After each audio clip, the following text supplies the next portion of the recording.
Welcome to Radical Responsibility, the podcast dedicated to ridding the world of blame and shame, where we explore the issues you care about from a unique perspective. 100% ownership for each and every circumstance we face in life, day in and day out. Hi, welcome to this episode of the Radical Responsibility Podcast. I'm your host, Fleet Mall, and I'm really excited today to share a conversation with you that I had with Jessica Zweig of SimplyBe. Jessica is an amazing branding expert and consultant and entrepreneur who helps people really discover their authentic self and authentic voice and then build their personal brand around that. So we had a great conversation about just how do you do that? How do you let, all the things fall away that are not part of who we really are? All the expectations, other people's expectations, all the boxes we've been trying to squeeze ourselves into our entire lives. How do we let the sides of the box just fall away and really relax into just being who we really are and discovering our authentic self and our authentic voice? And the cool thing is that there's always an audience when we discover that authenticity for every person on the planet. When they discover that authentic voice, there is an audience for that voice. And I've been privileged to witness, hundreds and hundreds of entrepreneurs who are being very successful in really small niches, and just ordinary folks like you and me from all walks of life who have done the work to relax into, to discover their authentic voice and been able to build a successful brand and business around that. So Jessica Zweig is really the expert that's going to guide us on that journey. So I really encourage you to give this one a listen. She's a really exciting person to have a conversation with. Really excited to be here today with Jessica Zweig. How are you today? I'm wonderful. Good to be with you, Fleet. Well, welcome to the summit. I'm really excited about our conversation today. So I'm going to tell our audience just a little bit about you, and then we'll just jump right in, okay? Sounds great.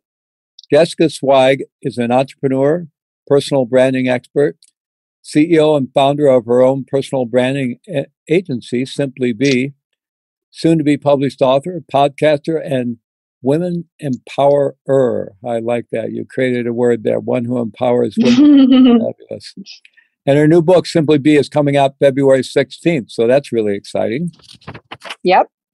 So wish you all the best with that book. And I am excited to read it myself. And we're going to cover a little bit of the territory your book covers today. But I'd like to start off with a passage that's on your website where you kind of introduce yourself. And so I'm going to read it first and then ask you a question. So here's the quote.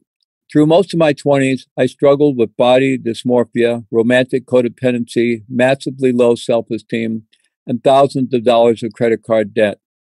It took a lot of therapy, deep spiritual journeys, self-work, and most of all, self-responsibility to finally realize I was out of alignment with my true self and that I didn't have to be everything to everyone.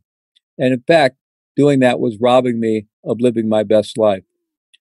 So let's start here. How did you awaken to the power of self-responsibility and find your way into the healing that you needed to do to get your life back on track and get your career on track? Well, I think it was a series of things. I think there's always so much more to learn, right? The lessons are never done. And so, I had a couple significant moments in my late 20s and early 30s where I would really call them forks in the road, breakdowns to breakthroughs. And one of them was a massive heartbreak in my late 20s with, a man I was with for about 5 years. And I didn't really realize how codependent I was until that relationship ended. And that was really at my Saturn return, like around the age of 28. They speak about that in astrology. And that was truly the very first time in my life that I learned to love myself, get to know myself, date myself, create my life on my own terms as just a woman in the world. And that really set me on a course of deep spiritual transformation and work. I mean, I learned in that experience, I said this at one point, when your heart shatters, that deeply, it has to expand for you to feel the depth of that pain. it increased my capacity to feel. And so when I came up and through and out of that breakup, my heart had expanded, and I was able to feel joy and music and laughter and life in a completely different way. And so that really taught me just so much about my own capacity, to experience life to the fullest. And it was around that time I was also running a business, and I had a partner I was working with for 7 years, and this big brand that I had built, and I had brought my whole identity around it. And I ended up walking away after another one of those breakdowns to breakthroughs, because I was out of alignment, and I was constantly getting sick, and I was operating from ego and toxic, upset in every which direction. And so I had to empower myself to leave that business, which was in its own way a breakup. That was like cutting off my right arm, because it was a piece of me, my business. If you're, as any entrepreneur would understand, it's not something you do, it is you, right? When you're running your own company. And so I walked away from my first company, and that was, I think, one of the most significant, breakdowns to breakthroughs. And so those are like the highlights, if you will. But I think that I know there have been many macro and micro moments of, to be honest, fleet mistakes and failing, and, just not always showing up as your highest self to learn, how to, grow and deal with things more effectively and with more consciousness and empowerment and self-love and self-respect and self-awareness. And so that has been definitely a huge focus of my life. I mean, I am an entrepreneur. I run this great company. We talk about that.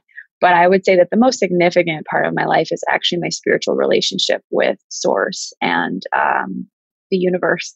And it guides me every single moment of every single day.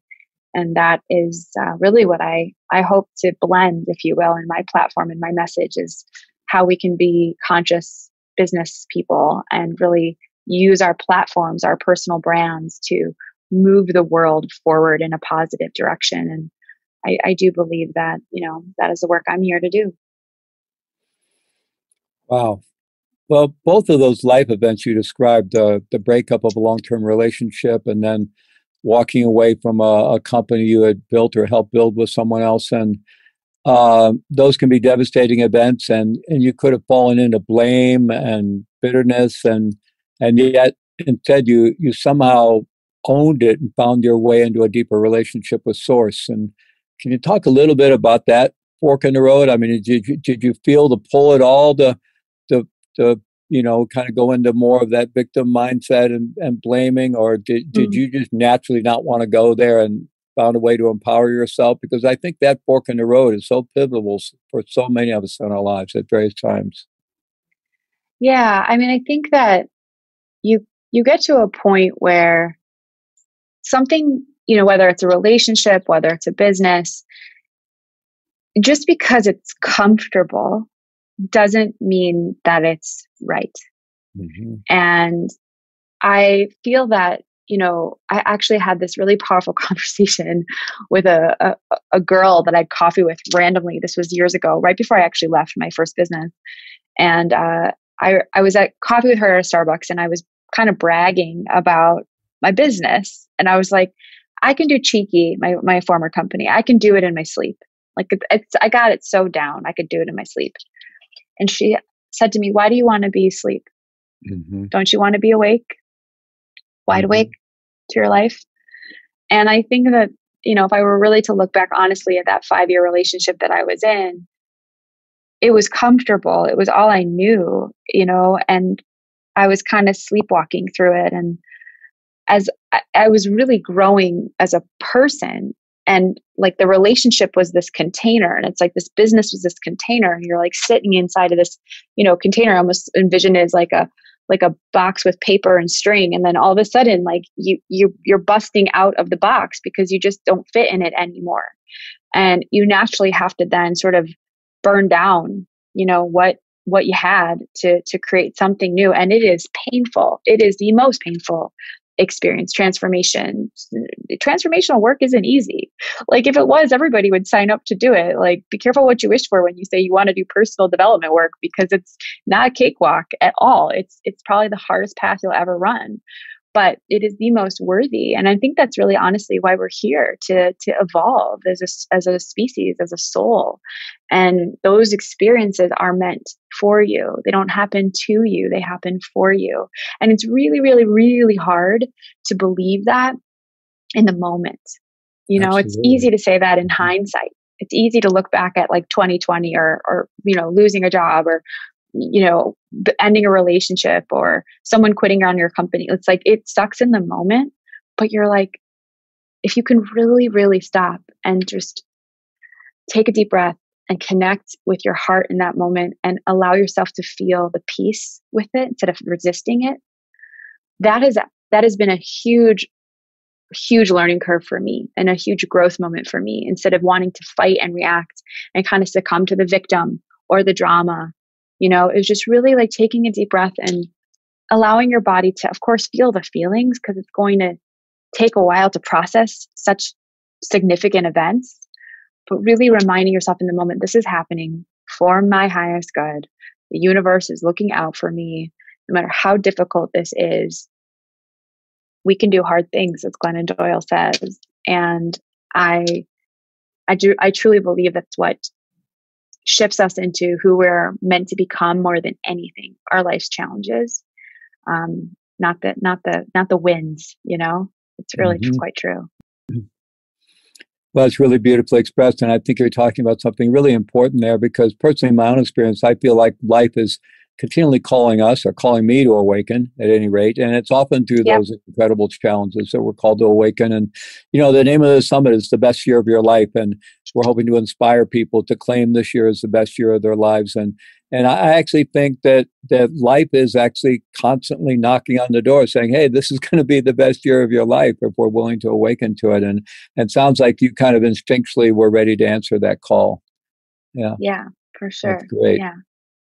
So at some point, you realized you had something to share with the world in terms of how you had started, I guess, kind of reinventing yourself after you let go of your previous business. And you had the courage to launch another business and launch yourself and have it really be centered around you. I mean, you're basically putting yourself forward as the voice and the face of your business. I know you've built a beautiful team of amazing professionals now. We'll talk more about that, but you're out there, and it's a lot of vulnerability in stepping out in the world and saying, here I am. I'm Jessica Zweig, and this is, I'm the business, right? And yeah. So how did you find the courage to do that? Or maybe the clarity or the vision or what, It's funny, no one's ever asked me that, Fleet. No one's ever even asked me that. I think very much so. It's just a natural expression of who I authentically am. I went to school for theater. I'm a double Leo. I always felt comfortable like on a stage, and yet I went to school for theater, and yet I kind of hated being an actor because I was always being forced to sort of be someone else that I wasn't.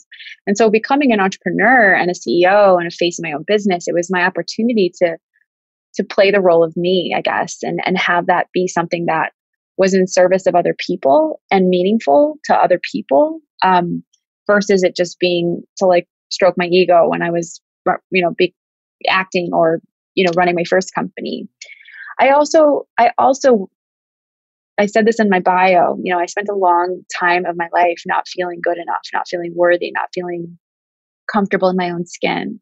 And having done the work to really learn to like myself, like not even just love myself, like myself, enough to put myself out there. And I'm no different than anybody else, right? Like, this is what I teach people. Like, your story matters, and it has the power to inspire people by virtue of the fact that it's just yours, because no one has it.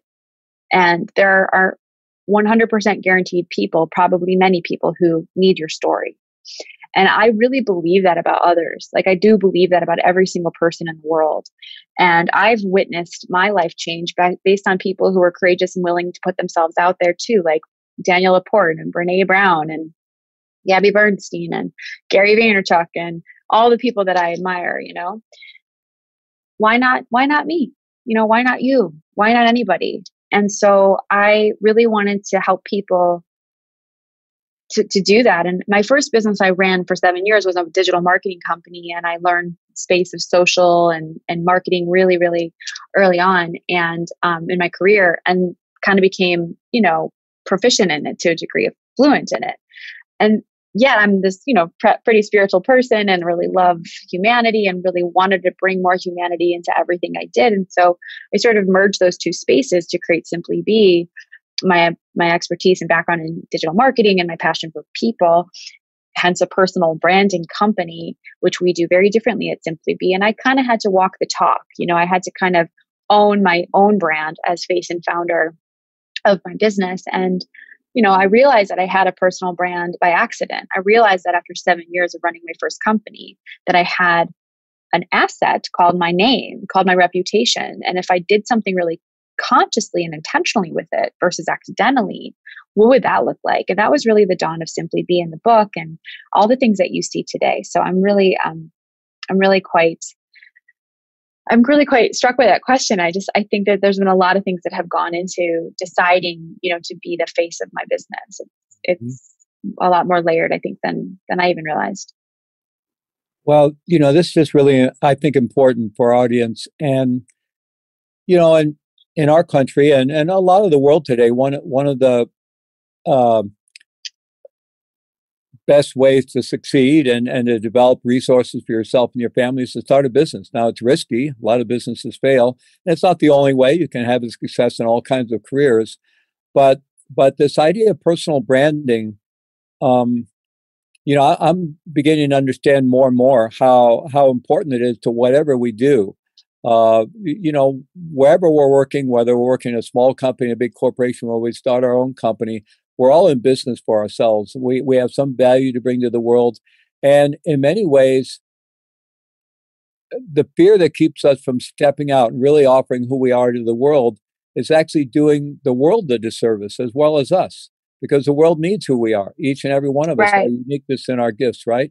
And so, I think for some people, especially, talking about for those of us who have a lot of strong spiritual values. And, we might think, a lot of people think, well, marketing, advertising, all that, personal branding, it feels like self-promotion. It doesn't feel spirit. There's this whole hesitancy around that. I think, there's a million reasons why maybe we don't step into our power and launch that business or change a career or ask for the new job or the promotion. But there's something about finding that self-worth to step into that.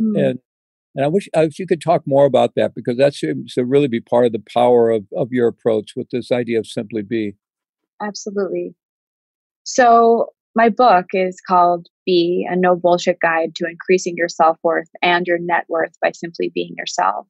And to be honest with you, Fleet, I don't really talk too much about finances at all in the book. Like it's kind of a misnomer, because net worth can represent so many things to people. It can represent money in the bank. It can represent, equity in your name and reputation. It can represent the depth of your platform. It can represent the depth of your joy and what you call abundance and consider abundance. Like net worth is multifaceted, but it starts with self-worth.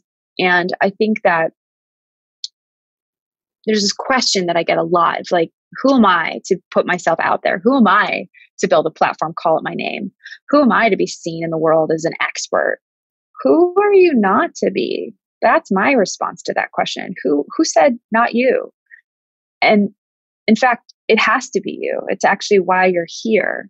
And so before you get into the mechanics of your brand identity and your strategy and how you're going to build out your tactics and create all your content and pitch yourself to the media and all these things that like personal branding is known for, in my view, you've got to zoom way up, actually way within, I'd rather say, and believe that what you have to say matters, that who you are is important. And that belief, that knowingness, that full body alignment, that trust in your own purpose, that is what actually makes it work. That's the magnetic piece to anyone that you might see out there building a successful platform. They decided that they were worth it first and are really, really trusting that every single day. And I just believe that that's really the work that I'm here to teach, is yeah, like I can teach you how to write a beautiful blog and craft the perfect Instagram caption. And potentially how that works might not be relevant in 2029. Like, right. We've got like so much changing in the world of digital, and I'm doing obviously my part in like navigating it because it's my job, my company. But my real value, I believe, at SimplyBe is reminding people that they are the one. That's it. And that awakening and that moment of empowerment in like that, yes, that's actually what changes people's lives. Like from a client perspective, not perfect website. Even though I can help you build that. It's true. It's the yes, you know, and when you say yes to yourself and you share that yes with the world, you give everyone else permission to say yes to themselves too. And that to me is a world that I want to live in, where people are fully awakened to their authenticity.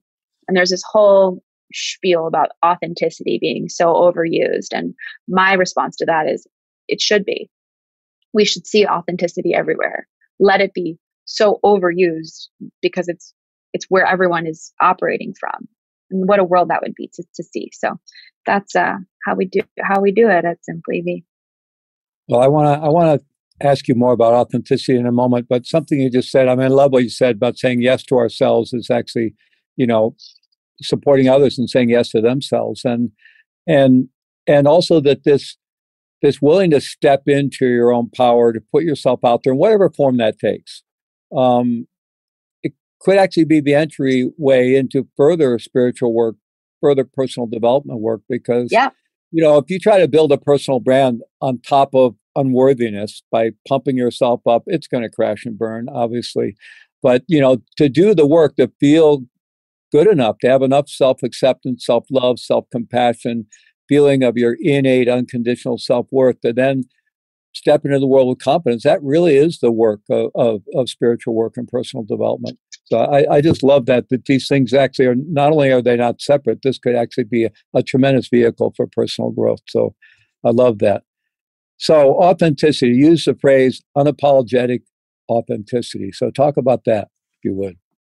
So, I mean, authenticity is a buzzword. It has been for a while. And, you know, I think there's a distinction between authenticity and unapologetic authenticity. And it's an embodiment, you know, and I don't know if I can swear on your thing, but it's like zero fucks given is what I call it. You know, you really have to know and be okay with the fact that not everyone is going to like you. In fact, you don't want everyone to like you. The more you that you are, the more you're going to repel people. You just are. And at the same time, the more you're going to attract and magnetize people who are at that same vibration and frequency, right? It's all energy. You know this, believe. And so really, really understanding and doing the work to know who you are, but then build the confidence to shine and share who you are. And authenticity is not a destination. I think it was Brene Brown who said, like, it's the journey, right? Of the daily practice of letting go of who we think we're supposed to be and embracing who we are. And in my view, the operative words in that quote are the daily practice of. It is a daily practice. We grow and we become who we are in incremental, micro, gradual choices that we take on a daily basis, and make decisions on a daily basis of like who we're going to be and what we're going to choose to care about and how we're going to invest our energy and how we're going to show up. And authenticity is the embracing of that experience and really allowing yourself to be flawed, allowing yourself to be totally imperfect and messy. And in fact, if you look at some of the most revered personal brands and thought leaders of our time, they are not perfect. They have had some real shadow and trauma and darkness in their life that they have had to persevere and are still persevering. And that sharing of that truth to me is what makes real authenticity exciting, is that integration. Like you can be Tony Robbins. Like you can have like this multi-billion-dollar company and help save all of these people's lives and, give back a charity and billions of dollars, but you're still a human being. At the end of the day, you're just a person, remember that about every person that you idolize or like who you hire as a healer, perhaps. Like we're all just humans at the end of the day. And so I think really owning that as far as your message and your platform is concerned is really, really what I love to see. And I think it's just the, I hope it's the future of where we're going as a society. Well, that point you just made really points to the question you raised earlier. Why not me, right? Because all the people that we admire out there that have done all these amazing things, they're ordinary human beings like us. And so why not me? And I love the way you were connecting Brene Brown's work around vulnerability with authenticity and yeah, absolutely beautiful. So you've got this company now with, I think you have about 12 people on your team. Yep. Yeah, about 12. Yep. And amazing professionals. You're working with high power clients, both individual clients and corporations. And so what's your secret to really, I mean, you've been in business since 2014, so that's 7 years now. And you're successful and you're growing and you got your book coming out. So how do you keep it going and work with your team and get it all done? Like, well, because I think a lot of us maybe shy away from jumping in and creating something because we just kind of can't imagine being able to manage it all. Like we're trying to manage what we're doing right now, and that's hard. Yeah. I mean, I think it's just growth begets growth, right? So, when I first started SimplyBe, I started SimplyBe in 2014 and then I restarted it in like 2016, 17, because I took a little bird walk called a corporate job for 2 years. And then I came back and relaunched SimplyBe. And I was just me and I was a one-woman show and I had a couple clients and then a couple clients became, 7 clients. And I had just enough money work that I needed support, but not enough in real revenue to give someone like an amazing salary. I just brought on like an assistant and I think I paid her like $36,000 a year. And that now girl is my creative director and runs a team of 5 people. And so I think it's just a leap of faith, one, that you have to take that, you might not have all the money in the world to hire someone, but you can sort of take it and trust that like it's an investment in your growth, right? And so I just sort of did that in most of my hiring and building my team. It's like I had just enough money to hire someone, but knowing that I would invest in that person, it would help me grow even more. And it kind of worked. It was, I was right. And, really understanding how to build an org chart and really understanding like as you grow people, how do you structurally build an organization that isn't entirely flat? I had at first a while, like 4 or 5 people that all reported up to me. But that's not sustainable over time, especially as your team grows. So I built in hierarchy and I now only have a few people that report to me and then a few people report to each of them. And that's how, I've really learned that as a CEO, just how to really build a team in that way. And I think that it's all about finding, the right people. It's hard. Like no one's ever going to love your business the way that you do. People at the end of the day are, it's a job and that's okay. And that has been a beautiful learning lesson for me of like, I have a couple people on my staff that, are like the true ride or dies. Not that the rest of my staff isn't a ride or die, but, everyone is following their own unique path. And I have a lot of young people and I know that they're not going to be with me, forever. And so I think my number one priority is leading them, is inspiring them, is to giving them something to believe in deeper than their paychecks so that they show up and work really hard and, elevate with me as they elevate themselves. And that is a huge focus of mine as a leader, to really create a space where people can thrive. Culture is number one priority for me. It's like pretty much culture, sales, business development, and then new product innovation and ideas. Like those are the 3 things I think any CEO should really be focused on. And then you have a staff to help you run the ship and letting go of control and like really trusting people. I mean, that's still a journey that I'm on, right? Because it's my business and it's like, it's hard, but I learn and I grow every day. And I am just so grateful for the opportunity to be a leader. It's an honor and a privilege to be a leader and a true responsibility, and has grown me as a person. In fact, I think leadership is one of the most profound tools in the personal development toolkit that you can take on. It's scary and vulnerable to be a leader, which is why it grows you so much. Absolutely. I couldn't agree more. That I think if you really want to live in the challenge to, step into a leadership position, start your own business, because you're just going to have challenges every single day of the year. And if you learn to thrive with that, it's really exciting. So, and it's clear that you have. So I want to broaden this out to our topic, which today's day of the summit is focused on financial health and well-being and abundance and things like that. Mm-hmm. But I want to just a little more about personal branding. So we've been referencing that, and I hope people have a sense of what it means. But could you say a little bit more about what you really mean about personal branding, kind of at the innermost level of that? You have this idea of the personal brand hologram, I think, is a tool you use in your work. But like, what does it mean universally for people to step into a personal brand? What is that really about?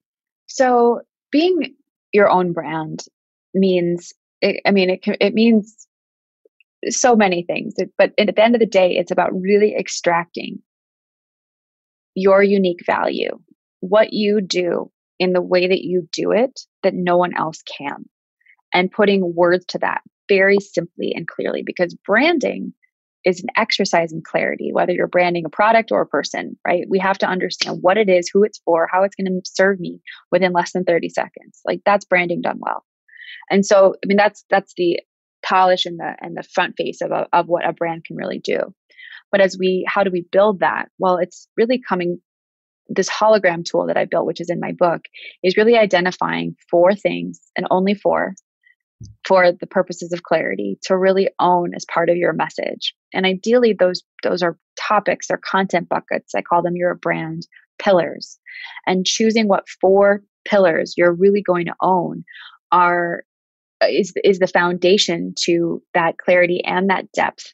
Because ideally, those 4 things are inclusive of what you do and what your professional expertise is, and what you can talk about endlessly for the rest of your life if you had to, when it comes to your craft.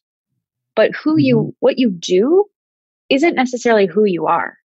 Who you are is more dynamic than what you do. And those things combined, your doingness and your beingness, is really when you become that magnet, when you're willing to bring your humanity to your professional expertise and show up really, really real.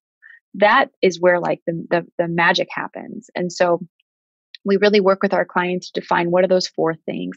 How do we tell a holistic 360 story that positions you as the person to hire and trust and spend money on, while also being someone that is likable and real and trustworthy and interesting and relatable. And so when you can really accomplish that into a very consistent platform, because as if clarity is king, consistency is queen.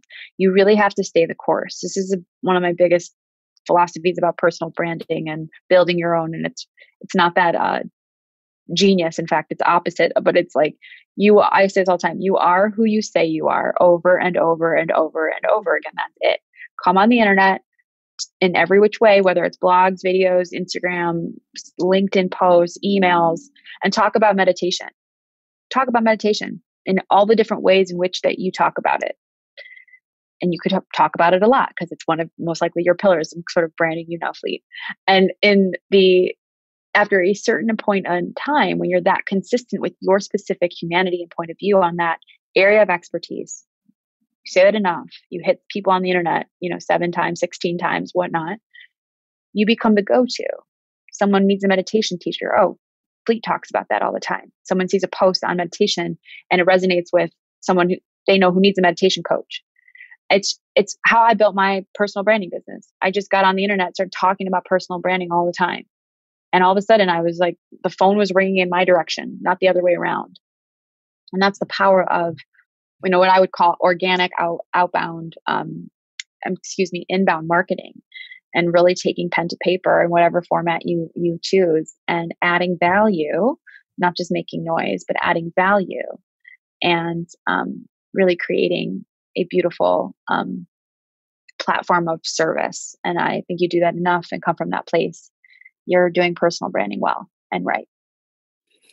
Well, I'm just excited really to kind of transmit these ideas for our audience because, our world is democratized so much with the digital universe that we're in today that, I'm starting my own podcast and I guest on a lot of podcasts and I've been investigating the whole podcast world. And there's a million podcasts out there and they're all beautiful and wonderful. And it's amazing when you look, it's all ordinary, extraordinary, ordinary people, right? It's not like Yes. cookie cutter. This is what a successful person looks like. There is no cookie cutter anymore. People are really free more than they ever have been before to be themselves and step into the world and find an audience for themselves. And no, I mean, the podcast world is such an amazing example of that. And today we have this thing that it's kind of a weird off take on celebrity, the cult of celebrity in our culture. But it's not necessarily because it comes out of the podcast world and other worlds. So there's today this world of people who have a business simply by being an influencer. I want to say a little bit about it because somehow they're willing to be authentically who they are, and maybe even pretty eccentric or pretty weird in some way, but they find an audience, and once they find an audience, people want access to that audience, right? Right. Exactly. I mean, in my view, there's a very big distinction. The world of influencers and the word influencer has become very multifaceted and can be extremely triggering for certain people and has a, just kind of a loaded word these days. I believe that and commercialized. I mean, I think that the word and thrown around a lot and sort of ascribed to people who, I mean, I get called an influencer and I don't consider myself one. I don't. I think you can be influential. But an influencer, the influencer industry, in my view, my knowledge of the space in which I exist, an influencer is someone who gets paid by brands to create content. That's it. Someone who gets paid to create videos, to create images, to create reels, to create blogs. I mean, getting paid by brands to sponsor their content. And for the record, I know a lot of influencers, a ton, and they're my friends. And they work so hard. They're some of the hardest working women I know because to do branded content well and right, it takes so much time and thought and creativity that I don't have. That's why I don't do it, because I don't have time and I'm not that creative when it comes to telling the stories of brands on behalf of brands. That's a very, very unique space. And I give a ton of credit to actual influencers who are in that industry and that's their main mode of income, right? That is how they make money. That is their revenue. And so, and I get it. I follow influencers and I'll trust a recommendation of a product that someone I love on Instagram more than I will on a billboard. It's genius. Of course it's working because people trust people. And that's why the world of personal branding and influencers kind of gets confusing. And I think that you have to have a strong personal brand if you're going to be an influencer. It's kind of the number one thing to really think about. But in my view, there's a distinction between thought leaders, people who really want to create a platform and monetize it in service of a lot of different things other than just to create great content online to inspire their audiences. That has, that looks at social media as one piece of their platform and one piece of potentially their monetization model, but it's not the whole picture. They have books, they have courses, they do consulting, they teach, workshops, whatever it might be. They're on television. There's so many different ways you build a thought leader platform and monetizing it holistically, thinking about how can my influence help to leverage, potentially more revenue opportunities with partnerships with brands. I mean, I've been sponsored. I've gotten content. I've worked with brands a few times that really aligned. I worked with Audi. I work with a really great brand on my podcast, Organifi. Those are brands that I believe in that align to my lifestyle and to what I believe my brand stands for. And that's really, I think, why it gets so muddled, because everyone's kind of looking at that space and dabbling in it, as they should. But let's just not confuse people who do it full time with the people who are utilizing the power of just being influential to, grow their revenue and reach more people. Yeah. And success only comes with hard work. That's always been true and will always be true. But that success has never been more accessible, I don't think, than today. There are just so many avenues. I guess the barriers of entry into the marketplace for people, if you're willing to just put yourself out there, it's still going to take a lot of hard work, and you may go through a lot of heartache and fall down 4 or 5 times and have to pick yourself up. But still, decades ago, you couldn't even have begun. You couldn't even have begun. Exactly. And now just about anybody with a cell phone can start a Yep. business, right? And so Yep. it's an amazing time we're alive in. And I say that all the time. Yeah. Yeah. So, today is about financial well-being, financial health, and abundance. And so I'm just curious about, and you mentioned before that, net worth doesn't necessarily mean dollars in the bank. Net worth can have to do with a lot of things, and ultimately it has to do with happiness and life satisfaction and the felt experience that we're growing, the felt experience that we're contributing to life, and all of that. And we do need to take care of ourselves, and we want to take care of our families, and there's nothing wrong with developing some financial security or financial freedom. So I'm just wondering what you've learned about that, and how you talked about early on in your life getting out of credit card debt, and I'm just wondering about where you are today in terms of the sense of the mindset of abundance versus scarcity, being in that flow of creating wealth and giving away wealth, and just that whole how do we work with money, right? The big old dollar sign. It's really, for a lot of us, it seems like a burden or an energy or something scary, and for other people, it's just energy you work with. So, what have you learned about that? What do you have to share? Yeah, so it's so funny you asked that. I start my book that's coming out in February with the story of one of my most rock bottom moments, which is when I was 33 years old and was so broke and so much in debt that I couldn't even pay my own phone bill. And I had to drive to my parents' house in the suburbs, an hour away from where I lived. And I never had to do this before, and ask my parents to help me pay my $250 AT&T phone bill. And the shame and the just guilt and like darkness and self-loathing, that came with that time of my life. And the book sort of starts in the drive to my parents' house, and that's the preface. And then the afterword, the book ends with my drive home from my parents' house and back to the city. And I will say, I don't want to give too much away because I'd love for your audience to read the book, but I think that it was less about, okay, here's my financial plan and here's how I'm going to save money to pay off my debt. And it was the choice and the recognition that despite what was in my bank account, I had value and that I had abundance. And there were things in my life I wasn't even looking at that made me feel so, so blessed. And it could be something as simple as working heat, or the fact that I like to write in blue pens and I have dozens of them. There's abundance everywhere you look and in your own life. And if you really attune to that belief set and that vibration, it sounds a little woo, but I know who I'm talking to, but it's true. Your ability for opportunity, at least this was my experience, begins to shift. And you aren't looking at your life like this anymore. You're looking at your life like this. And that was really an inflection point for me. A couple weeks later, I got a call from a friend who had a huge consulting gig, and she needed help. And she offered me $5,000 a month to come. I had no money, zero. And it was the most money I had ever made in my life at that point. And I was like, I'll take it. But if I hadn't made that choice to believe that I was worthy in the first place, I wouldn't have been able to truly accept that offer. And I don't mean in my bank account, I mean in my soul.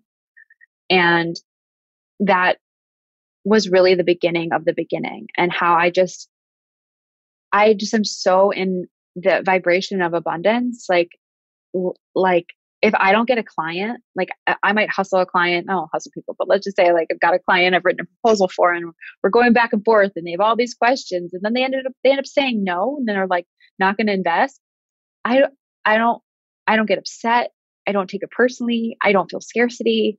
I'm just okay, door closed, another one will open, and good luck, genuinely bless this person for being interested. I got to know someone new, and maybe they'll come back around, maybe not. I wish them well on their path. Like genuinely, like I genuinely feel that.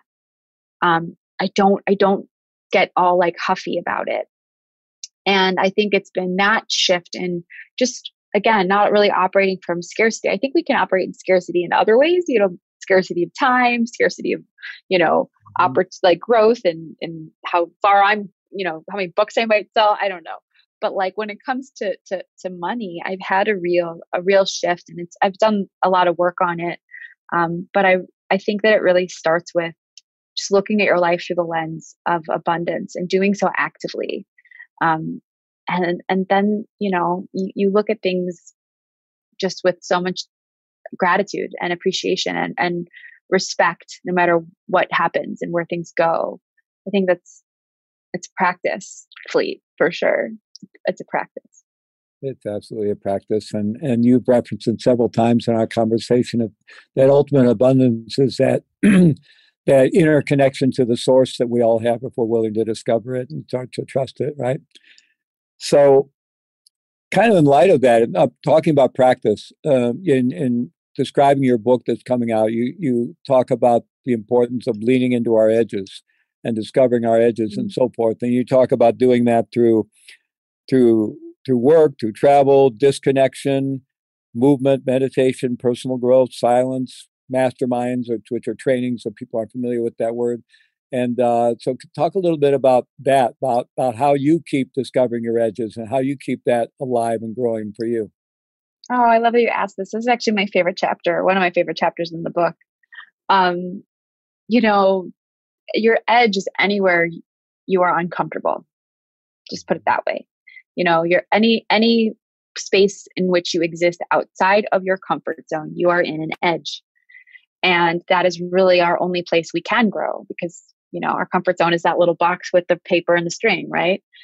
So for me, it's interesting. 2020, I wasn't able to travel. And that's really one of my number one edges is like, I love doing adventurous stuff. The stuff that I've done is like, I'm a pretty wild, epic traveler. I'll like get in, bareback on an elephant down a ravine in Thailand, and I'll like go into the Amazon and like canoe around like crocodiles. Like I love that stuff, right? It really puts me outside my comfort zone. But I haven't been able to really do that. I think one of my most favorite modalities, to be honest, is the work and support of coaches and therapists and healers.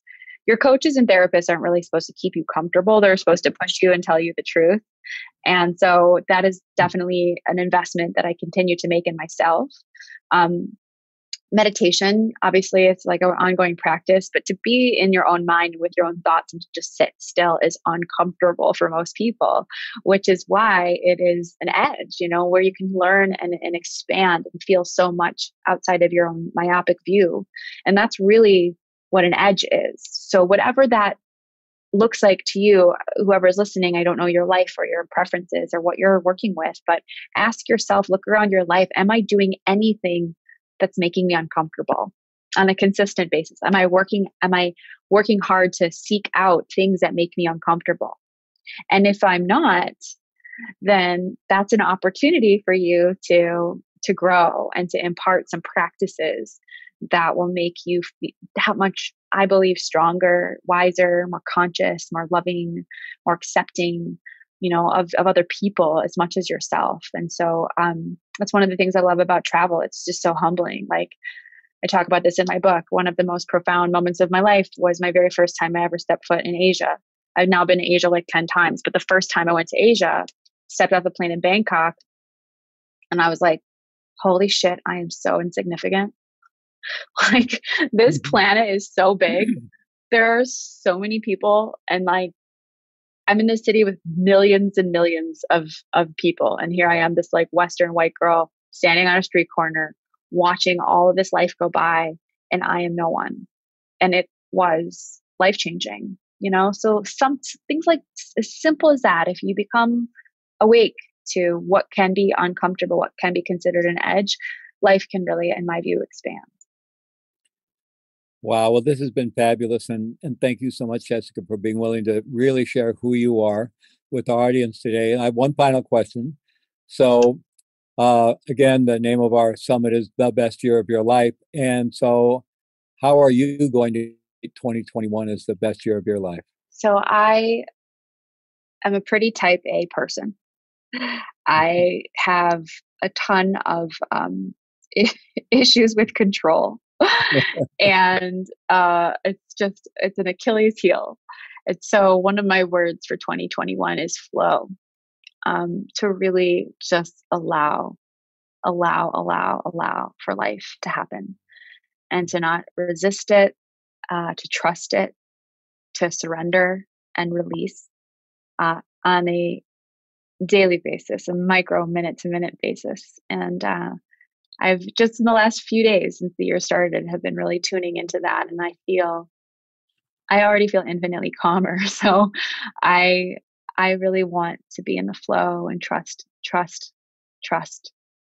life. Wonderful, wonderful. Well, I hope 2021 is a year of tremendous flow for you and that in exactly that way. And we all need that so much because, 2020 was a very challenging year and so much suffering in the world that I mean, it's just heartbreaking how much people have suffered. And it's been like any challenging situation, it's been a time of tremendous growth for many people, myself included. But it hasn't been a year of flow. I wouldn't call it a year of flow. So hopefully 2021, I think we could all use a lot more flow in our life. And yeah, thank you for calling that out. And please tell us the name of your book one more time. It's called B-E, period. Yeah, and it's the subline is a no bullshit guide to increasing your self-worth and your net worth by simply being yourself. Fabulous, fabulous. Well, it comes out in February, and I really hope everyone will check that out. Okay, well, this has been fun and great, Jessica. Thank you so much. I'm so grateful, Fleet. Thank you for having me be a part of your event. Such an honor. You be well and have a great year. You too.